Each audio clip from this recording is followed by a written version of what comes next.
اوپر سے عوام کے اوپر یہ مہنگائی کا پہاڑ گر رہے ہیں. اس حالت میں اگر جنگ مسلط ہوتی ہے تو بنگلہ دیش والی صورتحال ہو جائے گی. چلیں مکتی بانی نہیں ہوں گی زیادہ سے زیادہ، لیکن کیا پتہ ٹی ٹی پی مکتی بانی کا رول ادا کرنا شروع کر دے. یہ 300 ارب روپیہ مزید لوگوں کے جیبوں سے نکالے گئے، یعنی ان کے ہاتھ سے ان کے منہ سے نوالے چھین جائیں گے. اس پہ کنٹینمنٹ آف چائنا پالیسی کو اگر آپ مانتے ہیں تو آپ اسے ذرا گراؤنڈ پہ لے کے آئے نا. 1000 کلومیٹر سے زیادہ ایریا جو ہے نا لائن آف ایکچوئل کنٹرول کے ساتھ اروناچل پردیش میں اور لداخ کے اندر، اور یہاں پہ وہ کیپچر کر چکا ہے. قائد اعظم اس سے ڈیسیو نہیں ہوئے. وہ اس کے پیچھے اس ہارڈ فیس کو دیکھ رہے تھے جس کا نام مودی ہے. حکومت کو نہیں پتا، اپوزیشن کو نہیں پتا، اور وہ لوگ جو ہیں جو عمران خان کو لائے تھے جب وہ پیچھے ہٹے ہیں ان سے تو وہ کیوں ہٹ رہے ہیں؟ تو سب سے پہلا مسئلہ تو یہ ہے کہ اسے خدا داد بناؤ، یعنی یہاں پہ خدا کا آرڈر نافذ کرنے کا ارادہ کرو.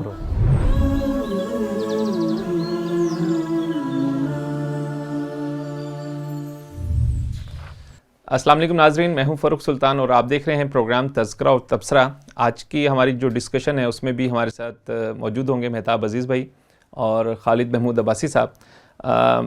پاکستان کے اندر خاص طور پہ جو سیاسی ایک بحران ہے، اس کو ہم کافی عرصے سے دیکھ بھی رہے ہیں، اس کو ڈسکس بھی کر رہے ہیں، لیکن ابھی جو معاشی لحاظ سے بھی جو چیزیں ہیں وہ ابھی بہتری کی طرف جاتی نظر نہیں آ رہی، بلکہ بہت ابتری ہے اور کافی زیادہ معاشی بحران ہے جس کا پوری پاکستانی قوم کو سامنا ہے.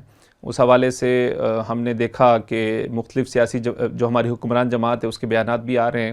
اسحاق ڈار صاحب، ان کا بھی پریس کانفرنس آئی اور انہوں نے اس کے سارے جو وجوہات ہیں، تو ایک ایسا لگ رہا ہے کہ ایک دوسرے کے اوپر بلیم گیم ہے جو اپوزیشن حکومت پہ ڈال رہی ہے اور حکومت اپوزیشن پہ ڈال رہی ہے کہ ان کا کرا درا ہے، اور اس کے کچھ پیچھے ماضی کے واقعات بھی بیان کیے جاتے ہیں. لیکن ہم اس کو آج کے اس کانٹیکس میں دیکھیں گے کہ یہ سارے جو حادثات ہیں یہ کیا خود ہی ہو رہے ہیں یا یہ بھی ایک کسی پلان کا نتیجہ ہے اور پاکستان کو ایک خاص جگہ پہ لے جایا جا رہا ہے. دوسری طرف ایک خبر ہمیں پچھلے ہفتے دیکھنے کو ملی کہ پاکستان اور انڈیا کا جو ایک چلتا رہتا ہے ایشو کشمیر کے حوالے سے بھی، لیکن ابھی جو انڈیا کے یوم جمہوریہ ہے اس کے اوپر پاکستانی انٹیلیجنس ایجنسیز نے یہ دعویٰ کیا ہے کہ ایک بہت بڑا پاکستان کے خلاف منصوبہ تھا، ایک فالس فلیگ آپریشن تھا جس کو ایکسپوز کیا ہے. اس کی کیا حقیقت ہے، اس کے کیا نتائج ہیں؟ کچھ کشمیر کے حوالے سے پہلے بھی ہمارے پروگرام میں ڈسکشنز آتی رہتی ہیں، اس کو بھی ہم پروگرام کے اس دوسرے حصے میں لے کے آئیں گے، اور آخر میں بلوچستان اور خاص طور پہ گوادر کی صورتحال کے اوپر جو تازہ اپڈیٹس ہیں وہ بھی لیں گے.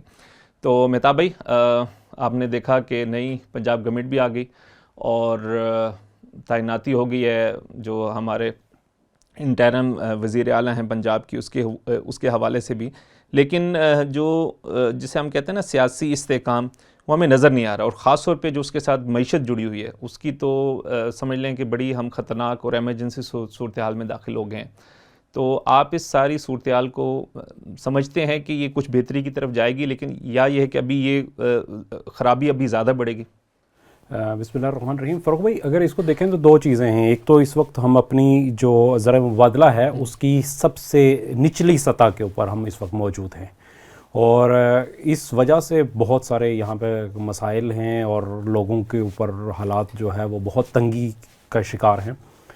چیزوں کے ریٹ اتنے بڑھ چکے ہیں کہ ایک عام آدمی، ایک مڈل کلاس کا جو فرد ہے، اس کے لیے بھی ضروریات زندگی مہیا کرنا وہ مشکل ہو گیا. اور دوسری چیز ہمیں یہ بھی دیکھنے کو مل رہی ہے کہ جو ہماری رولنگ ایلیٹ ہے، جو اشرافیہ ہے، وہ اس کی سنگینی کو محسوس نہیں کر رہی ہے. وہ ایسا لگ رہا ہے کہ وہ ایک سپرفیشل کسی موڈ میں ہے. وہ سمجھ رہی ہے کہ ہم جو اوپر کے لوگ ہیں شاید اس سے نہ تو براہ راست متاثر تو خیر وہ نہیں ہو رہے، یہ بات تو طے شدہ ہے، لیکن وہ سمجھتے ہیں کہ شاید مستقبل میں بھی اس کے کوئی اثرات ان پہ مرتب نہیں ہو سکتے. اور یہ لوگوں کا مسئلہ ہے کہ انہیں کھانے کے لیے آٹا جو ہے نا وہ 3000 روپے کلو، اپنا 3000 روپے کا جو ہے نا وہ 20 کلو کا تھیلا مل رہا ہے اور وہ بھی نہیں مل رہا، لیکن اس کے اوپر بھی ان کی پریشانی ابھی تک نہیں آئی. تو یہ جو صورتحال ہے یہ بہت تکلیف دہ ہے اس وقت ملک کی. اس میں بہتری کی فی الحال تو کوئی گنجائش کہیں نظر نہیں آ رہی. کچھ وقتی طور پہ چیزیں ہیں کہ کچھ عرصے بعد ہو جائے گی، IMF کی اگلی قسط آ جائے گی، کچھ ڈالرز کا بہاؤ بہتر ہو جائے گا، کچھ اور عرب ممالک سے کچھ پیسے آنے ہیں تو اس سے ذرا فلو جو فارن کرنسی ہے وہ بہتر ہوگا اور کچھ چیزیں چلنا شروع ہو جائیں گی. لیکن جو عوام کی مشکلات ہیں, جو قیمتیں اوپر جا رہی ہیں, ان کا رکنا, ان کا واپس آنا, یا ڈالر جو اس وقت 250 روپے کی نفسیاتی حد کو بھی کراس کر چکا ہے, اس کو واپس 100 روپے یا 150 روپے تک واپس آنا, یہ ناممکنات میں سے ہے. اور اس وجہ سے یہاں پہ جو ہے نا فی الحال کہیں دور دور تک, مطلب ہمیں اگر چاہیے تو ہمیں تو یہ چاہیے کہ ہماری جو تجارتی بیلنس ہے وہ برابر ہو جائے. لیکن یہاں کی صورتحال یہ ہے کہ بجلی ہماری سب سے مہنگی ہے اس وقت پاکستان کے اندر. ٹیکسز کا جو ہے وہ پہلے ہی بہت زیادہ ہے, اور مزید ہم ہر روز ٹیکس جو ہے نا وہ لگاتے جا رہے ہیں. تو اس صورتحال میں ایسا نہیں ہے کہ کہیں سے جو ہے نا وہ آپ کا جو ٹریڈ بیلنس ہے وہ کہیں ہو رہا ہو. آپ کے ڈالر جو ہے نا, آپ قرضہ لے رہے ہیں تو قرضہ جتنا آپ کے پاس آتا ہے وقتی طور پہ چلے ریلیف ملے گا, تو اگلے مرحلے میں وہ قرضہ جب آپ کو واپس دینا ہوگا تو پھر وہ حالات اس سے بھی بدتر ہوتے چلے جائیں گے. اور اس لیے جس وقت ہم یہ ڈسکشن کر رہے ہیں تو اس وقت تو مطلب امید کی کوئی کرن کہیں دور دور تک نظر نہیں آ رہی اس سلسلے میں. تو خالد صاحب, آپ کے کافی تجزیے ہم نے پچھلے پروگراموں میں بھی ڈسکس کیے, تو معاشی طور پہ آئی ایم ایف سے بھی ابھی تک وہ جو ایک گرانٹ ہے وہ نہیں ملی, اور کچھ پالیسیز بھی ہمیں کچھ دیر پا نظر نہیں آ رہی, اور ایسا لگ رہا ہے کہ بلیم گیم بھی ہے, اور اس طریقے سے سیاسی سنجیدگی بھی نہیں ہے کہ پارٹیز, کیونکہ ایمرجنسی کی صورتحال ہے اس میں, ایک اتنے اہم ملک کا اسٹریٹجک پلیس میں, اور جس کی ایک بڑی اہمیت کا حامل ہے, پھر ہم اسلام کے حوالے سے اس کو ایک اہم ملک قرار دیتے ہیں. تو اس ساری صورتحال میں آپ اس سارے سینیریو کو کیسے دیکھتے ہیں؟ آپ سمجھتے ہیں کہ کوئی ماضی قریب میں یا مستقبل قریب میں کوئی بہتری کی گنجائش ہمیں نظر آ رہی ہے, یا کوئی بہتری ہو سکتی ہے؟ نہیں, خیر بہتری مستقبل قریب میں تو کسی بھی طرح نظر نہیں آتی ہے.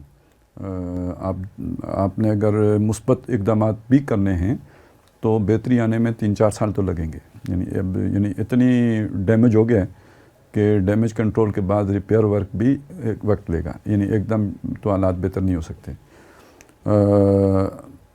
آپ بلکہ صحیح سوال اگر یوں ہوتا تو ٹھیک تھا کہ بھئی کچھ مزید تباہی سے کو بچنے کا امکان نظر آتا ہے یا نہیں, تو اس کا بھی امکان کم نظر آتا ہے. کیونکہ اگر آپ دیکھیں تو جو ہماری طاقت کے مراکز ہیں نا, ان کے اندر جسے کہتے ہیں وہ مربوط نہیں نظر آتے. یعنی ایک فیلنگ آ رہی ہے کہ جیسے جو بھی کوئی پالیسیز بنتی ہیں یا جو بھی کوئی اسٹریٹجی بنتی ہے تو شاید جیسے طاقت کے ایک سے زائد مراکز ہیں. اور ایک تو معلوم ہے نا کہ بھئی ایک پنڈی کہتے ہیں, ہم اپارا کہتے ہیں, اسلام آباد کہتے ہیں, یہ طاقت کے جہاں ڈیسیژن میکنگ ہوتی ہے. ان میں کبھی کبھی کلیش بھی ہو جاتا تھا. لیکن اب جو فیلنگ آ رہی ہے وہ یہ آ رہی ہے کہ اس کے علاوہ کوئی ہڈن سا کوئی طاقت کا مرکز ہے جہاں فیصلہ سازی ہوتی ہے, اور اس کی پینیٹریشن ان تمام جگہوں پہ ہے. یعنی یہاں فیصلہ نہیں ہوا لیکن یہ سارا جو سٹرکچر ہے یہ استعمال ہوتا ہے. وہ ایسا پاورفل کوئی مرکز ہے. اور یہ جو ریاست کے اداروں کے درمیان یہ جو نا ایک طرح کی یوں سمجھ لیجئے کہ کنفیوژن کہہ لیجئے, decision making, delayed decision making کہہ لیجئے, یا جو بھی یہ ایک بلکہ بعض اوقات ایک دوسرے کے مطلب مخالف فیصلے ہو رہے ہوتے ہیں کہیں. تو اس چیز نے ایک ریاست کو جو ہے نا ایک گو مگو کسی کیفیت میں لا کے کھڑا کر دیا. اوپر سے مہنگائی, یہ مہنگائی کیا کر رہی ہے اگر آپ سوچیں نا, تو یہ مہنگائی در حقیقت یہ کام کر رہی ہے کہ ایک عام آدمی کو ریاست سے لا تعلق کر رہی ہے. ایک جو محبت ہوتی ہے اپنے ملک سے, ایک جو اپنے اداروں سے, تو جب اس کے ساتھ اس کا کوئی کسی کو فکر ہی نہیں, جیسے آپ نے بھی مہتاب بھائی آپ نے بات کی کہ جی وہ تو کوئی مطلب عام آدمی کی فکر ہی کوئی نہیں کر رہا, اور منہ سے تو نہیں کہا جا رہا لیکن عمل وہی ہو رہا ہے کہ جی اگر انہیں روٹی نہیں ملتی تو کیک کھا لیں. ٹھیک ہے, یعنی صورتحال یہ نظر آ رہی ہے. تو ایسے میں عامت الناس یا پبلک جسے ہم کہتے ہیں, وہ اس کو ملک سے پھر کیا غرض باقی رہے گی. تو یعنی یہ صورتحال ملک کے وجود کے لیے بہت خطرناک ہے. صرف اتنا ہی نہیں ہے بلکہ آپ یہ دیکھیں کہ ڈسٹرکٹیو فورسز جو دیگر ہیں وہ ایکٹیویٹ ہو گئی ہیں. یعنی پہلے تو ایک چلیں سیاسی پارٹی کے حوالے سے یہ تھا کہ یہ ایک مطلب ان کا کام انتشار پھیلانا ہے, لیکن ان کو اگر آپ وہ بھی ابھی کچھ رکا نہیں ہے. یعنی وہ بھی کوئی اس طرح کی وہی مسئلہ وہی ڈیسیژن میکنگ میں آ رہا ہے, یا وہ جو کہیں جو رکھنا ہے, 2 فیصلے بیک وقت نافذ ہوتے نظر آ رہے ہوتے ہیں, یا 2 پالیسیز ٹو کی جاتی ہوئی دکھتی ہیں. اس کے اوپر یہ ہے کہ اب وہ جو ٹی ٹی پی بھی ایکٹیویٹ ہو گئی ہے, بلوچستان میں بھی حالات جو ہے نا وہ بد سے بدتر ہو رہے ہیں. دہشت گردی کے ساتھ ساتھ آپ یہ دیکھیں نا کہ ایک پرامن تحریک کو بھی آپ چاہتے ہیں کہ وائلنٹ ہو جائے, ٹھیک ہے, تو یہ کون چاہتا ہے؟ یہ کم از کم وہ تو نہیں چاہ رہے تھے جو تحریک لے کے چل رہے تھے, لیکن ان کو پش تو اسی طرف کیا جائے. یہ کہاں سے فیصلہ, مطلب یہ کہیں تو کچھ ہو رہا ہے نا. اس سب کو آپ چاہیں تو بیوقوفی کے کھاتے میں ڈال لیں, لیکن یہ کہ بہرحال بیوقوفی لمبے عرصے تک تو نہیں ہوتی نا. وقتی طور پہ آپ سے غلط فیصلہ ہو گیا, آپ اسے پھر ٹھیک بھی کرتے ہیں, لیکن جب اسی کو لے کے آپ چل پڑیں تو اس کا مطلب یہ ہے کہ کہیں یہ پالیسی ہے جس کو لے کے چلا جا رہا ہے. اوپر سے یہ جیسے آپ نے شروع میں ذکر کیا کہ ارد گرد کی جو طاقتیں ہیں, تو ہم نے ایک دو چیزیں بہت پہلے کہی تھی نا, یاد ہے آپ کو جب بات ہوئی تھی تو ہم نے کہا تھا IMF کے پاس جانا موت ہے. جی, وہ آپ سمجھ آ رہا ہے نا کہ کیا مسئلہ ہے وہ, کیونکہ انہوں نے آپ کو مزید گھیرنا ہی ہے یہاں تک کہ ایک ایسی جگہ پہ پہنچانا ہے جہاں پہ آپ بے بس ہو کے ان کے آگے بالکل لیٹنے پر سرنڈر کر جائیں, ٹھیک ہے نا. تو وہ یہ ان کی یہ اسٹریٹجی ہوگی, اور اگر آپ اسے نہیں سوچ رہے تو یہ بڑا غلط سوچ رہے ہیں, کیونکہ پھر جب وہاں جا کے پھنسیں گے تو اس وقت نکلنے کا چانس نہیں ہوگا. اور یہ بھی کہ آپ اگر کمزور ہوں گے تو آپ کے ارد گرد جو آپ کے پڑوسی ہیں وہ یعنی شریف بچے بن کے بیٹھے رہیں گے. یہ سوچ بھی بہت ہی امکانہ سوچ ہے, وہ کبھی بھی آپ کو نہیں چھوڑنے والے, اور بس موقع ملنے کی دیر ہے. اور عالمی حالات بھی ایسے نہیں ہیں کہ یعنی خاص طور پہ مشرق وسطیٰ میں آپ دیکھیں تو اگر اسرائیل آگے بڑھتا ہے اپنے گریٹر پلان میں, گریٹر اسرائیل بنانے کے اس میں, تو اس سے پہلے بہرحال جہاں کہیں سے بھی اسے خطرہ محسوس ہوگا اس کو تو اس نے کرنا ہے نا. جی, ٹھیک ہے نا. تو ہم ہیں اس میں ان کے لیے خطرناک. تو بہتری کی فوری طور پہ تو کوئی امید نظر نہیں آتی. اگر آپ اچھے کام شروع بھی کر دیں تب بھی کھڑے ہونے میں 2-4 سال اب لگ جائیں گے. اور لیکن یہ ساری فورسز اور ہماری یہ دو عملی, یا یہ کہہ لیجئے کہ کوئی ایک پالیسی لے کے نہ چلنا اور ایک گو مگو سکھ کی کیفیت نظر آنا حکومت میں بھی اور ہر طرف, جی, تو یہ تو علامت اس کی ہے کہ حالات مزید خراب ہو گئے, یہ ٹھیک نہیں ہو گئے. جی خالد صاحب, میں اس میں ایک چیز اور بھی سمجھتا ہوں کہ آپ اگر دیکھیں کہ ہمارے جو اشرافیہ ہے یا رولنگ ایلیٹ جتنی بھی ہے اس کے اندر وہ عوام سے تو ہر بار کہتے ہیں. کل بھی وزیر خزانہ نے کہا کہ جی حالات بڑے مشکل ہیں, اس کے اندر جو ہے کڑوی گولی نگلنی پڑے گی, لیکن خود وہ کڑوی گولی تو دور کی بات ہے, اپنی جو عیاشیاں ہیں وہ ان سے بھی کسی قدر دستبردار ہونے کو بھی تیار نہیں ہے. ابھی وہ جو کوئی نئی مرسیڈیز گاڑیاں اس طرف خریدی گئی ہیں, سیاستدانوں نے مطلب یہ تو چلیں ایک وہ تو خریدی گئی ہیں, چلیں جی ہم اس کو بھی چھوڑ دیتے ہیں. مطلب آپ یہ دیکھیں کہ ایک بندہ ایک وزیر, ایک تو جو ہے نا اس وقت تقریباً سینچری مکمل ہونے والی ہے کابینہ کی, وفاقی کابینہ کی, اور ہر ایک کے ساتھ پروٹوکول کی 10-10 گاڑیاں موو کر رہی ہیں. اس کے علاوہ جو یہاں پہ ایک ڈی سی یا ایک جو ہے 17ویں 18ویں گریڈ کے جو DMG گروپ کے آفیسرز ہیں ان کا پروٹوکول دیکھیں تو وہ یورپ کے کسی پرائم منسٹر اور وہاں کے بادشاہ سے زیادہ ان کا پروٹوکول ہے. یہ جو جرنیل ہیں ان کی مراعات اور ان کو وہ دیکھیں تو وہ آسمان سے باتیں کر رہی ہیں. ججز یہاں پہ وہ اپنی جگہ پہ ایک جو ہے نا وہ بادشاہوں سے کم ان کا لائف سٹائل نہیں ہے. تو بیچارے عوام جو نچلے درجے پہ ہیں, جو ٹیکس بھی دے رہے ہیں, جو ساری چیزیں جو کرتے ہیں, بار بار آپ ان کو کر رہے ہیں اور ان کو پیس کے آخر کہاں تک لے گئے. مطلب مجھے ایسے لگتا ہے کہ یہ انہوں نے تصور کر لیا ہے کہ یہ عوام کبھی اٹھ کے کھڑے نہیں ہوں گے, کبھی ریٹیلیٹ نہیں کریں گے, کبھی ریزسٹ نہیں کریں گے, اس لیے ان کو جتنا دبایا جا سکتا ہے دباتے چلے جا رہے ہیں. اور اپنے لیے کچھ بھی نہیں. آج بھی مطلب ہر ادارے کے پاس 2-2 3-3 جہاز ہیں. رینجرز کے جہاز الگ ہیں, CTD کے جہاز الگ ہیں, فلاں کے جہاز الگ ہیں, اور اس کے اوپر گھوم رہے ہیں, ان کی فیملیز بھی گھوم رہی ہیں. آپ کھڑے ہو جائیں مری ایکسپریس وے پہ اور آپ دیکھیں کسی بھی ویکینڈ کے اوپر تو سرکاری گاڑیاں کس طریقے سے فراٹے بھرتے ہوئے گزر رہی ہوتی ہیں, جن کے اوپر سبز نمبر پلیٹ لگی ہوتی ہے اور ان میں فیملیز بیٹھی ہوئی گھومنے کے لیے جا رہی ہیں. اس کے اوپر تو کوئی آئے, کچھ تو ہو کہ چلے عوام کو بھی نظر آئے کہ یار حکومت نے بھی کچھ کیا ہے, تو ہم بھی سارے مل کے جو ہے نا اسے کر رہے ہیں. وہ تو سارا کچھ چل رہا ہے. مطلب رشوت کا ریٹ تک کم نہیں ہو رہا وہاں پہ, اور عوام سے آپ قربانی مانگ رہے ہیں, عوام کو آپ رگڑا دی جا رہے ہیں. اور آپ اب بھی مطلب کل کی ہمارے ایک جرنلسٹ دوست ہیں وہ بتا رہے تھے کہ تقریباً انہوں نے 300 ارب روپے کا ایک منی بجٹ لے کے آ رہے ہیں. وہ شاید اس جنوری کے آخری ہفتے میں آ جائے یا فیبروری کے شروع میں آ جائے. تو اگلے یعنی 4 مہینے تک, جون تک, انہوں نے 300 ارب روپے لوگوں کی جیبوں سے مزید نکالنے ہیں. اور وہ کیسے ہوگا؟ ظاہر ہے ٹیکس کہیں پہ وہ بڑھا کے تو نہیں ہوگا, یا ٹیکس نیٹ میں تو لوگ نہیں آئیں گے. وہ یہی ہے, پیٹرولیم لیوی میں اضافہ کر دیا جائے گا, بجلی کے جو بل ہیں اس کے اوپر ٹیکسز میں اضافہ کر دیا جائے گا, جو گیس کے بلز ہیں ان کے اوپر ٹیکسز میں, جو بنیادی ضرورتیں ہیں آئل امپورٹ جس سے مفر نہیں ہے ان چیزوں کے اوپر اضافہ کر کے یہ 300 ارب روپیہ مزید لوگوں کے جیبوں سے نکالے گئے, یعنی ان کے ہاتھ سے ان کے منہ سے نوالے چھینے جائیں گے اس پہ.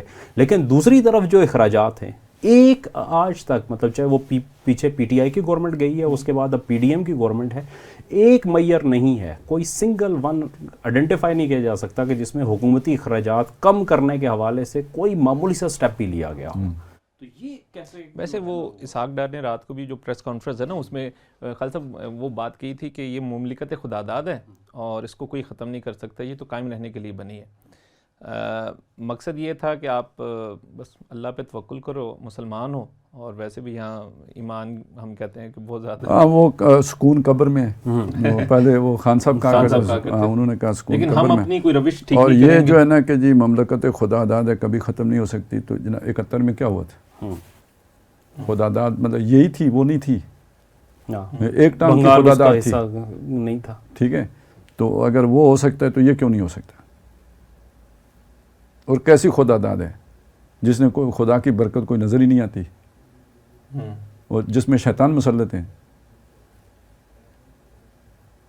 نہیں, خدا داد میں شیطان مسلط ہوتے ہیں. آپ تو خود کہتے ہو کہ پچھلے 4 سال یہاں پہ جو ہے نا جنات کا قبضہ رہا ہے, تو ملک خدا داد میں جنات آگے قابض ہوتے ہیں بھائی, پیرنیاں حکومت کرتی ہیں. لیکن وہ تو کہہ رہے ہیں کہ وہ سابقہ تھے, انہی کے گناہوں کی سزا ہے جو ہم بھگت. اس سے پہلے آپ تھے نا, تو آپ کے گناہوں کی سزا وہ تھے. اس سے پہلے یہی تھے نا, ٹھیک ہے, ان کے گناہوں کی سزا وہ تھے. یہ سارے ایک ہی, مطلب یہ دیکھیں اس سطح پہ آ کے ایک ہی تھیلی کے چٹے بٹے. کرپشن سب میں. اصل میں عمران خان کے حوالے سے جو مسئلہ تھا وہ یہ تھا کہ وہ فرشتہ بن کے اپنے آپ کو ظاہر کر رہا تھا, تو اس لیے ہم اس پہ فوکس تھے کہ یار یہ بھی وہی ہے, ٹھیک ہے نا, یہ بھی فراڈیا ہے. وہ اب چیزیں نکلیں گی, لوگوں کو پتہ لگ جائے گا کہ وہ, تو اس کا یہ مطلب نہیں کہ عمران فراڈیا ہے تو یہ فرشتے ہیں. یہ تو گھاک قسم کے وہ فراڈی ہیں. اچھا مہتاب بھائی, جماعتوں میں بھی توڑ پھوڑ ہے, اور خبریں مطلب خود حکمران جماعت کے اندر, پی ڈی ایم کے اندر بھی, اور آپس میں خود پی ٹی آئی کا حال یہ ہے کہ جو پرویز لائی اور فواد چودھری کی وہ جو ساری وہ ٹیپس بھی لیک ہوئی ہیں اور بیانات بھی جو سامنے آئے ہیں, مطلب جو ایک سیاسی قیادت کو سنجیدگی دکھانی چاہیے وہ نظر نہیں آ رہی. اور دوسری طرف الیکشن کا سال ہے. اس ساری معاشی صورتحال میں مطلب آپ کیا سمجھتے ہیں کہ یہ الیکشن اور یہ آپس میں لڑائی جھگڑا اور کوئی اس میں کوئی ہمیں میچورٹی نظر نہیں آ رہی, ڈائریکشن کیا ہوگی, کس طرف جا رہا ہے؟ سر ڈائریکشن تو ہے ہی نہیں نا, ہم تو ڈائریکشن لیس جو ہے اس وقت سچویشن کا شکار ہیں. سب سے بڑا مسئلہ یہی ہے کہ کوئی بھی اس چیز کو سمجھ ہی نہیں پا رہا کہ آگے کرنا کیا ہے. خود مطلب آپ کسی کو دیکھیں, حکومت کو دیکھیں یا اپوزیشن کو دیکھیں, خان صاحب تھے, انہیں یہ سمجھ نہیں آ رہی تھی کہ انہوں نے کیا کرنا ہے. انہوں نے اپنی دونوں صوبائی اسمبلیاں توڑی اور اس کے بعد کہتے ہیں کہ جو وزیر اعلیٰ آیا ہے وہ ہمیں قابل قبول نہیں ہے. بھائی آپ کا اپنا وزیر اعلیٰ تھا نا, آپ کو توڑ کے فائدہ کیا ہوا اس کا؟ آپ نے پلس مائنس کیا ہی کچھ نہیں ہے. ابھی جو ہے جو حکومت تھی انہیں یہ بات سمجھ نہیں آ رہی کہ بھائی جب انہوں نے کیا تھا جسے وہ آپریشن رجیم چینج خان صاحب کہتے ہیں یا تحریک عدم اعتماد جو پیش کی تھی, تو اس کے بعد ان کے پاس کیا ٹارگٹس تھے, انہوں نے کیا اچیو کرنا تھا, کسی کو کوئی پتہ نہیں ہے. حکومت کو نہیں پتہ, اپوزیشن کو نہیں پتہ, اور وہ لوگ جو ہیں جو عمران خان کو لائے تھے جب وہ پیچھے ہٹے ہیں ان سے, تو وہ کیوں ہٹ رہے ہیں اور اس سے کیا وہ اچیو کرنا چاہ رہے ہیں اس کا بھی کوئی پتہ نہیں ہے. باجوہ صاحب گالیاں کھا کے چلے گئے, وہ پیچھے ہٹ کے سوچ رہے ہیں کہ کیا کریں اب. اس وقت ان کے ہاتھ میں بھی کچھ نہیں, کچھ بھی نہیں ہے. ہر ایک جو ہے وہ یوں سمجھ لیں کہ ہوا میں معلق ہو کے سارے بیٹھے ہوئے ہیں, کسی کو سمجھ نہیں آ رہی. وہ جسے کہتے ہیں اندھیرے میں ٹامک ٹوئیاں. اس کا سر حل بھی موجود ہے یا ہم مطلب مایوسی تو ہے اور ہم کہہ رہے ہیں کہ اس میں بہرحال ایک لڑائی ہے کوئی. اصل میں دیکھیں حال ہر شے کا ہوتا ہے, لیکن اس کے لیے کوئی ول پاور چاہیے ہوتی ہے, اس کے لیے کوئی ارادہ چاہیے ہوتا ہے, عزم بالجزم چاہیے ہوتا ہے. وہ یہ شخصیات نہیں ہے کہ جن کے اندر اتنا بڑے جو نا اسٹرینتھ ہو کہ وہ اس کے لیے کھڑے ہو جائیں. یہ پوری دنیا سے ٹکر لینے کا کام ہے. اس کے بغیر آپ جو ہے نا وہ تو نیچرل فورسز کے آگے آپ قیدی ہوتے ہیں, اور ٹکر لینا ایگزسٹنس کے لیے آپ کو اسٹرگل کرنی پڑتی ہے, ریزسٹ کرنا پڑتا ہے. اور وہ کوئی یعنی خاص طور پہ اس لیول پہ جہاں پہ آپ پہنچ چکے ہوں، یہ تو سر دھڑ کی بازی کا کام ہو جاتا ہے. اور یہاں آپ کے لیے جو ایک ہی سہارا باقی بچا ہے، اور وہ سہارا ہے جو آپ کہہ رہے ہو ملک خدا داد ہے. تو ملک خدا داد کا مسئلہ یہ ہے کہ وہ اس میں کوئی خدا کا حکم چل رہا ہو نا، جس کے لیے بنایا تھا، تو پھر ہم کہیں خدا داد ہے، پھر ہم امید بھی رکھیں کہ خدا سہارا بنے گا، کیونکہ ہم خدا کے لیے جو ہے نا وہ محنت کر رہے ہیں. ملک خدا داد کا یہ مطلب تو نہیں نا کہ ایک مستضعفین کا اور مستکبرین کے 2 طبقے بن جائیں، اور وہ مستکبرین جو ہیں وہ مستضعفین کو پیس کے نچوڑ کے ان کا خون چوس کے تو اپنی شراب کشید کر رہے ہوں. یہ تو ملک خدا داد نہیں ہوتا، یہ تو ملک شیطان داد ہوتا ہے. تو آپ نے یہ بنا کے رکھ دیا ہے. تو سب سے پہلا مسئلہ تو یہ کہ اسے خدا داد بناؤ، یعنی یہاں پہ خدا کا آرڈر نافذ کرنے کا ارادہ کرو. اب اس پہ دنیا آپ کی اعلانیہ مخالف ہو جائے گی، اندر سے اب بھی ہے، وہ آپ کے ہر طرف سے آپ کو کاٹ رہی ہے، ٹھیک ہے نا. لیکن اس سے یہ ہوگا کہ آپ کی عوام کے اندر ایک مطلب مقصدیت آئے گی، ٹھیک ہے، آپ کے لوگوں میں مقصدیت آئے گی. اچھا جو نہیں ہے، وہ جو اس طرح کے لوگ ہیں وہ بھاگیں گے، جیسے وہاں افغانستان سے طیاروں پہ چڑھ کے بھاگے تھے، تو ایک نیچرل پرجنگ ہو جائے گی، گن صاف ہو جائے گا، ٹھیک ہے نا. اب آپ پتھر باندھو، خود بھی دوسروں سے بھی کہو باندھو، آپ 2 باندھو، باقیوں سے کہو 1 باندھو. تو پھر یعنی ہمارے پاس وسائل بھی ہیں، زرخیز زمین بھی ہے، موسم بھی ہیں، 12 نہیں ہیں تو 4 تو ہیں، ٹھیک ہے نا. تو یعنی مریں گے نہیں انشاءاللہ، ٹھیک ہے نا. وہ پتھر باندھنے کی نوبت نہیں آئے گی، یقیناً نہیں آئے گی، اللہ نے چاہا تو. اور اگر ہم اللہ کی طرف رخ سیدھا کر دیں اور آہستہ آہستہ ہم اٹھ بھی کھڑے ہوں گے. اور یہ ایک نیشنل ایجنڈا ہوتا ہے نا، جو قوم کو ایک ڈائریکشن دیتا ہے، جس کے لیے پھر لوگ قربانی دیتے ہیں، پھر اسی کے اعتبار سے ہر چیز دیکھی جاتی ہے. تو ایک ہدف طے ہو جاتا ہے. وہ ہمارا کوئی ہے ہی نہیں. وہ جو آپ کہہ رہے ہیں تو کسی کے پاس کوئی ڈائریکشن نہیں، کدھر ہو. جو ہمارا نظریہ ہے اس کی طرف ہم سوچنے کے لیے تیار ہی نہیں. وہ امریکہ کو نہیں راس نہ آتا، تو وہ تو ہم سوچ ہی نہیں سکتے نا کہ امریکہ کے اگینسٹ چلے جائیں، یا جو چیز امریکہ کو پسند نہ ہو وہ ہم کر لیں. تو وہ ہم کرنے کے لیے تیار نہیں. تو پھر خود بائنڈنگ فورس کیا ہے جو ہمیں جوڑ کے رکھے؟ پھر تو تحریکیں اٹھیں گی. اور یہ ساری مصیبتیں جو کھڑی ہو رہی ہیں تو یہ اسی وجہ سے تو ہے نا کہ ہم ڈائریکشن لیس ہیں. اور وہ اس لیے کہ جو ہمارا نظریہ حیات ہے، یا جو ہمارا مقصد حیات ہے، یا جو جس کے لیے ملک بنایا تھا، اس طرف ہم پیش قدمی نہیں کر رہے. تو یہ وہ شے ہے کہ جو ہمیں بچا سکتی ہے، جو ہمارا سہارا بن سکتی ہے، جو اس جگہ پہ آ کے یعنی ایک عزم نو قوم کے اندر پیدا ہو سکتے ہیں. نہیں تو بالکل بھائی سیدھی بات ہے، آپ کے پاس کچھ نہیں بچے گا.